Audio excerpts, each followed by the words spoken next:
नमस्कार, एक बार फिर से आपका स्वागत है सी न्यूज भारत में। महाराष्ट्र बुलेटिन में शुरुआत करेंगे अकोला से, जहां पर अमोल एकनाथ ठाकुर ने नेत्रहीनों, कैंसर रोगियों को भोजन दान करके अपना जन्मदिन मनाया।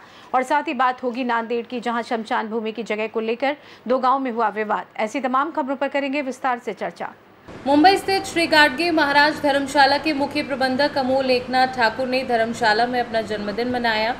उन्होंने अपने जन्मदिन के अवसर पर धर्मशाला के मरीजों और परिजनों को भोजन दान करके अपना जन्मदिन एक अलग अंदाज में मनाया।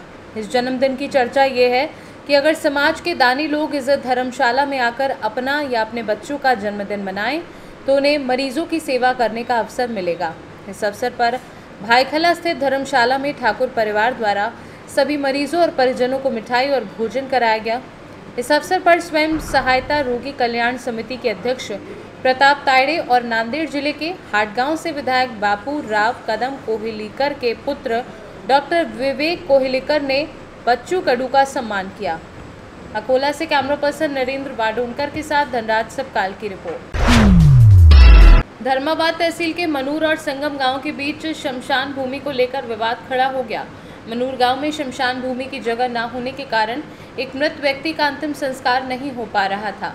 इस स्थिति में महसूल विभाग ने संगम गांव की सीमा में स्थित सरकारी जमीन को शमशान भूमि के रूप में उपयोग की अनुमति दी थी। हालांकि संगम गांव के नागरिकों ने जमीन पर अंतिम संस्कार करने का विरोध किया। इससे दोनों गांव के नागरिकों के बीच विवाद हो गया और स्थिति तनावपूर्ण हो गई। घटना की जानकारी मिलते ही पुलिस ने भारी बंदोबस्त किया और प्रशासन की निगरानी में विवादित सरकारी जमीन पर मृत व्यक्ति की अंतिम विधि संपन्न कराई गई। प्रशासन ने मामला शांतिपूर्वक सुलझाने की कोशिश की और दोनों गांवों से शांति बनाए रखने की अपील की। मनोर गावला स्वतःचं खाजगी जमीन नसल्यामुळे आपण संगम गावच्या शासकीय गायरान जमिनीवर तिथले स्मशानभूमी प्रपोज केलेली आहे, परंतु हा जो प्रस्ताव आहे स्मशानभूमी प्राप्त करून देण्याचा तो इन प्रोसेस आहे। तो इन प्रोसेस असल्यामुळे माननीय जिल्हाधिकारी महोदयांचे त्याच्यात कायमस्वरूपी आणखीन आदेश प्राप्त झालेले नाहीत। ते आदेश प्राप्त होण्याच्या आधीच इथे अंत्यविधी करू नका म्हणून देखील आपण ग्रामपंचायतला कळवलेलं होतं, तरी ग्रामपंचायतनं देखील याला व्यवस्थित रिस्पॉन्स दिलेला दिसत नाही। आणि आज रोजी मनोर गावचे एक अंत्ययात्रा इथे आपण आलेली पाहत आहोत। या अंत्ययात्रा इथं थांबली होती त्या गावकऱ्यांनी। यस यस यस यस समोरासमोर आले दोन्ही गाव। हो बरोबर। काय भूमिका असणार प्रशासनाची? पाहूयात आता मान्य वरिष्ठांचे आम्ही मार्गदर्शन मागवलेत। वरिष्ठांचे मार्गदर्शन जसे येतील तसे आम्ही पुढे कारवाई करतो। आता नांदेड़ से सी न्यूज संवाददाता शुद्धोधन की रिपोर्ट। नांदेड़ में आयोजित ठाकरे गढ़ की शिवसेना के मेलावा से पहले शासकीय विश्राम गृह में जोरदार शाब्दिक झड़प हुई। ये विवाद पार्टी के दो वरिष्ठ नेताओं माजी जिला प्रमुख बंडू खेड़कर और नांदेड़ जिला के संपर्क प्रमुख बबन थोरात के बीच हुआ। इस तूतू मैमे की स्वीकृति खुद बंडू खेड़कर ने दी है। उनका आरोप है कि बबन थोरात ने नांदेड़ की शिवसेना बेच दी है और पार्टी के पद पैसे लेकर बांटे जा रहे हैं। यही नहीं, उन्होंने ये भी गंभीर आरोप लगाया कि आगामी विधानसभा चुनाव में नांदेड़ उत्तर का टिकट भी बबन थोरात ने बिक्री के लिए लगाया है। मेलावा शुरू होने से पहले ही ये विवाद खुलकर सामने आ गया है, जिससे स्थानीय कार्यकर्ताओं में भी असंतोष देखा गया। ये घटना ठाकरे गुट की शिवसेना के अंदरूनी मतभेदों को उजागर करती है। तुम्ही प्रश्न विचारता का? मी सांगू बबन थोरात साहेबांना तुम्ही का मारलं? बबन थोरात साहेबांना फोन केला होता मी एक 15 दिवसाखाली। मुलं साहेब, तुम्ही जे नियुक्ती करतायत सगळ्या गोष्टी ज्या आहेत पक्षातल्या अत्यंत चूक नियुक्ती करतायत। त्या पक्षात जे उमेदवार सुद्धा नाही, जे की त्यांना पक्षाची माहिती नाही, अशा कार्यकर्त्यांना तुम्ही जर नियुक्ती देत असताल तर आमचं दुर्दैव आहे। जे कैलासवासी प्रकाश भाऊ खेडकर माझे मोठे बंधू यांनी आपल्याला सगळ्यांना माहित आहे, ज्यांनी इथं सेना वाढवली होती, ती सेना आजच्या तारखेला ह्यांनी पैसे घेऊन कार्यकर्त्यांना पद देऊन आज विकून टाकलेली आहे। याच्यासाठी मी त्यांना जाब विचारला आणि त्याच्यासाठी त्यांची माझी तुतू मिमी झालेली आणि प्रत्येक कार्यकर्त्याकडून असं त्यांचा प्रयत्न ठरलेला आहे। शिवसेना शहर प्रमुख असेल, उपजिल्हा प्रमुख असेल, तालुका प्रमुख असेल, जिल्हा प्रमुख असेल, यांचे सगळे रेट त्यांच्याजवळ ठरलेले आहेत। आम्ही वरिष्ठांना सुद्धा यांची तक्रार केली, वरिष्ठांना सुद्धा यांची दखल यांनी घेतल्या गेली नाही, म्हणून हा प्रकार आजच्या इथे झालेला आहे। आणि हा ज्या दिवशी इथे येईल आपल्या माध्यमातून सांगतो, आमची शिवसेना तर आम्हाला इथली वाचवायचीच आहे। प्रकाश खेडकरनी जी शिवसेना केलेली ती आजही शिवसेना आम्ही जीवन ठेवणार आहोत आणि हे जेव्हा येईल तेव्हा असं करेल तर त्याला अशाच पद्धतीचा चोप त्याला देण्यात येईल. म्हणजे आज काय चोप दिला का त्यांना? आज मी चोप दिला त्यांना. मारलं त्यांना? मारलं म्हणजे त्याच्या रूम मध्ये तू मी झालेली आहे. चोप दिला म्हणतात. चोप म्हणजे मी तू झाली शिवसेना स्टाईल दिली नाही, दिली नाही. तुम्ही आता आरोप केला की कोणत्या पदाला किती पैसे दिले तुमच्या आरोपानुसार? जिल्हा प्रमुखाला 20 ते 25 लाख रुपये, तालुका प्रमुखाला 7 ते 8 लाख रुपये, शहर प्रमुखाला 5 लाख रुपये, महानगर प्रमुखाला 5 लाख रुपये अशा पद्धतीचे रेट ठरलेले आहेत. बरं दादा, आणि यांनी सगळी जिल्ह्यातली शिवसेना संपवलेली. यांना नांदेड आणि हिंगोलीच का पाहिजे? कारण यांना नांदेड आणि हिंगोली याच्यासाठी पाहिजे, विकता आलं पाहिजे आणि त्याच्यावर कोणीच काही जाब विचारला नाही पाहिजे. म्हणून ह्या प्रकारे इथे येऊन नांदेड आणि हिंगोली याचे संपर्क प्रमुख होतात. का धुळ्याचे, तिकडे नाशिकचे, पुण्याचे काय होता येत नाही त्यांना, कारण तिथे ते जाऊच शकत नाही.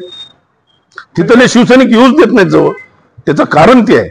बरं दादा, लोकसभेपासून वेगवेगळे जे तुमचे पदाधिकारी असतील, वानखेडे साहेबांपासून तर अनेक पदाधिकाऱ्यांनी आतापर्यंत अनेक वेळा भगवंत थोरातांवरती आर्थिक व्यवहाराचे आरोप केले, वरिष्ठांपर्यंत आरोप केले. ऐका दादा, ऐका, पूर्ण प्रश्न आहे का?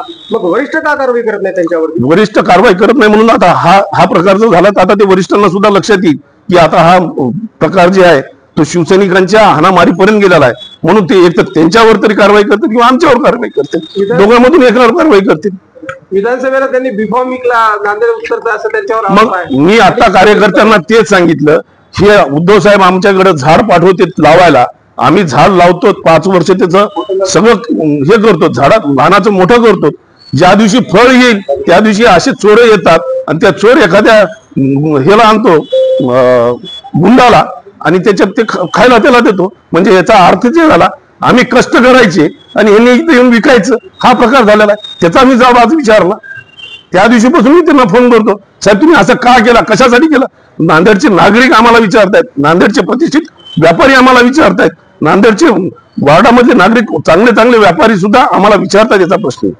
आम्ही त्याचं उत्तर काय द्यायचं? तुम्ही येता इथे येऊन विकून जाता, याचा अर्थ काय? वानखेडे साहेबांनी मागे लोकसभेच्या प्रश्न हाच उपस्थित केला होता. वानखेडे साहेबांची सुद्धा दखल घेण्यात आली नाही. वानखेडे साहेब, मी आज हे केलं ना, वानखेडे साहेब त्या दिवशी लोकसभेला सुद्धा हेच करू लागले, पण हा त्या दिवशी तिकडून तसाच पळून गेला. आणि प्रत्येक वेळेस एखाद्या कार्यकर्त्याला म्हणतो तुला काय करायचं आहे, तू मुंबईला ये, मी बघून घेतो. मुंबईला हा हे झाला, दाऊद इब्राहिमचा भाऊ आहे. मी मुंबईला सुद्धा निघालो होतो ह्याला बोलायला, मुंबईला सुद्धा लपून बसतो, हा फोन उचलत नाही. बरं, डग पाटलाला उमेदवारी केवढ्याला विकली? डग पाटलाला उमेदवारी तुम्ही त्यांना विचारा ना, सगळे आपल्याला सुद्धा माहित आहे. त्यांना विचारा एवढ्याला विकली, का विकली, जुना शिवसैनिक का दिसला नाही? बाळासाहेबांनी सांगितलं होतं की शिवसैनिकांनाच उमेदवारी द्यावी. उद्धव साहेबांना सुद्धा सांगितलं होतं. उद्धव साहेबांनी आम्हाला विचारलं होतं की उमेदवारी कोणाला द्यायची होती. आम्ही प्रत्येक वेळेस सांगितलं साहेब शिवसैनिकांना उमेदवारी द्या. तुम्ही बाहेरचा उमेदवार आमच्यावर लागता का? 4 पैसे घेण्यासाठी? किती होती पण उमेदवारी? आकडा किती? आकडा आपल्याला सुद्धा माहित आहे, त्यांना सुद्धा विचारा ना तुम्ही. आकडा सुद्धा माहित आहे आपल्याला. आज तो इथे दिसतोय का? आज संघटनेत आम्ही इथे दिसतो. कोणत्या मोर्चात आंदोलन दिसायला का तो उमेदवार? दिसायली का संगीता पाटील रंग दिसतेत का कुठेतरी पक्षाच्या संघटनेच्या कार्यक्रमात? हा जबाब विचारा ना त्या मूर्खाला. त्याच्यानंतर जर तो नांदेडला आला तर त्याची हीच व्यवस्था केली जाते. तुमच्या माध्यमातून सांग, पुढची हीच भूमिका राहणार आहे आमची. बाळासाहेबांची, उद्धव साहेबांची शिवसैनिक टिकवायची असेल तर असे जर गद्दार येऊन विकत असतील शिवसेना, तर आम्ही तसाच जबाब देणार, चोप बसणार त्याला. नांदेड़ से सी न्यूज संवाददाता शुद्धोधन की रिपोर्ट। फिलहाल के लिए इस खास बुलेटिन में बस इतना ही। देश दुनिया की तमाम बड़ी खबरों को जानने के लिए जुड़े रहें सी न्यूज़ भारत के साथ। हर खबर आपके साथ, आपके हाथ।